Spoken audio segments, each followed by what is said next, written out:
So how'd you get introduced into horse racing? Well, my uncle was a Monrovia policeman in '33, and so it was during the Depression, so he got a job with Mr. Strood to watch at night the construction site for Santa Anita. Oh yeah, because it was being built in '33. Yeah, so my aunt always got free passes, so she always took me to the races. Babysat me because all my mother and my aunts all packed oranges because Covina was just all an orange grove, you know. And so she would babysit me there. She was the oldest sister, and she'd stop packing, and so that's how I got started while watching races when I was. And then you started out as an exercise rider, right? Actually, no. I started.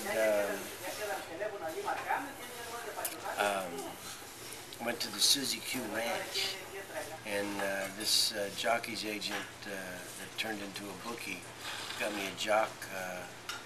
Told me I wanted to be a jockey, so I went down there and started working on a breeding farm. But they did let me gallop one horse. I was scared to death. And then when I was 15, I left home and went to the Rolling Hills Farm. And that was in San Fernando Valley in Chatsworth. And he owned the Beverly Wilshire Hotel. Oh. And then at that time, when you were little, and they had to have you under contract as an apprentice jockey. Oh, sure. So I weighed 87 pounds when I left, you know, wow. when I was there. And then when I went to the racetrack when I was 16, I went right up to about 123. And I was always too big. My hands, I had too big bones, so I never got to be a jockey. But started out originally to be one because I was the littlest kid in the class, you know, freshman, 87 pounds. But do you ride your horses still in the morning? Not anymore. I quit at 70. Kona Gold was my last one. And Kona Gold's your pony now, right? He was my pony. Where is he now? I sent him, when John Henry died, I thought it was a good opportunity to send him back to Horse Park. Oh, right. In Horse Park, he's a star there, and he'd take him out and show him, so he's got a great, he took over where John Henry left off. Does the fact that you rode for so many years make you more of a critic of the jockeys you use, do you think? It does. It makes me, but you see, when I started galloping, and because of Shoemaker starting out with him, I started perfecting how he rode in the afternoon to in the morning. And because we were taught different than Shoemaker rode, we were, in layman's terms, we were all taught to kind of water ski, lean back and hold him. Yeah. Where Shoemaker brought the forward pitch and the downhill skier into the thing, so he did it more with a flow and a communication instead of resistance and strain. So that's how I've taught my kids to ride. That's how I've taught my son to ride.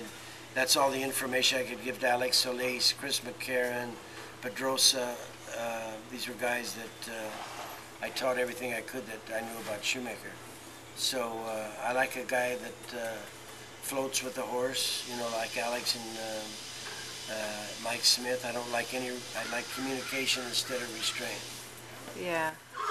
You got kind of a family operation going here these days, right? Yeah.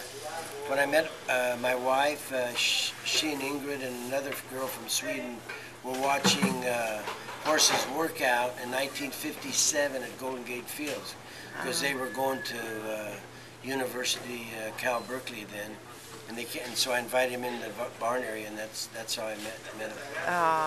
And your son and daughter both train with you? They both love horses, both love animals. Yeah. Yeah, that's really nice. Well, my son's on his own. He has his own stable, but he galloped Kona Gold, and he got Coco, you know. Yeah. And, Karen galloped Son of a Pistol, and Soft Shoe Sure Shot. Yeah. Magnificence. What keeps you in racing? What do you love about training? Well, I've always, since childhood, you know, has been in love with thoroughbred horses because I went to the races, and like Bankroll Roberts told me when I was a kid one day, he said that this is the greatest thing you could do because it's a sport it's racing, it's gambling, and you'll meet all these different people, movie stars, characters, hustlers, crazies. You'll meet a vast variety of people, and it's always been so interesting in every regard. And it's a sport, and it's something you shouldn't get tired of if you love.